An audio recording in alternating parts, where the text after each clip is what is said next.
اگر لوگ میرا سر چاہتے ہیں تو میں بغیر کسی ہچکچاہٹ کے جھک جاتا، مگر اگر عوام میں میری عزت اور اعتماد نہیں تو میں زندہ رہنا نہیں چاہتا۔ مگر ٹریجڈی یہ ہے کہ حقیقت اس کے بالکل برعکس ہے۔ ہم پاکستانی گھاس کھا لیں گے، بھوکے رہ جائیں گے، مگر ایٹم بم بنا کے رہیں گے۔ اس کے علاوہ ہمارے پاس کوئی اور چوائس نہیں۔ حالات نہ بدلے تو کچھ نہیں بچے گا۔ اقتدار عوام کے پاس جانا چاہیے، ورنہ سب کچھ فنا ہو جائے گا۔ ہاں بالکل، حالات ہی کچھ ایسے ہیں کہ جہاں بلڈ پریشر بھی جسٹیفائیڈ ہے۔ میں آپ سب کی رہنمائی کرنا چاہ رہا ہوں، اپنی تاریخ سے سچائی تلاش کریں اور مسائل کی نشاندہی کریں۔ درست نشاندہی سے ہی درست حل نکلیں گے۔ میں نے سمجھانے کی بڑی کوشش کی کہ مجھ میں اور مجیب الرحمان میں بہت فرق تھا۔ وہ علیحدگی پسند تھا اور میں نہ تھا۔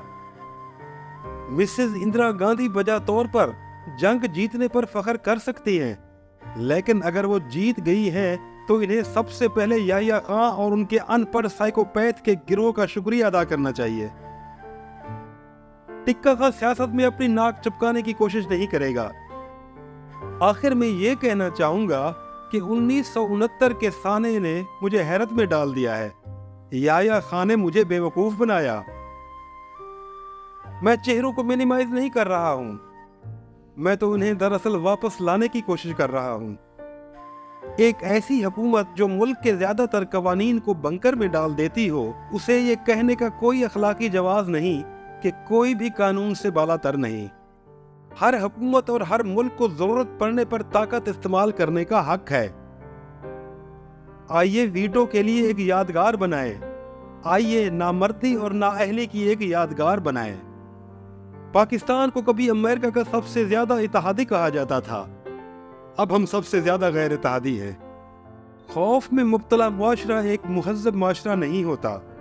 مہذب معاشرہ وہ ہوتا ہے جو سب سے زیادہ ترقی پسند اور طاقتور معاشرہ ہو، جس نے اپنی اخلاقیات کو پہچان لیا ہو، اس کا ماضی اور حال مذہب اور سائنس کے ساتھ مطابقت رکھتا ہو، جدت اور تصوف ساتھ، مادیت اور روحانیت ساتھ، ٹینشن سے آزاد اور کلچر سے مالا مال معاشرہ جادوگری یا دھوکہ دہی کے تحت مارل وجود میں نہیں آتا، بلکہ اس نے صرف تلاش الہی کی گہرائیوں سے ہی بہنا اور رواں دواں ہونا ہے۔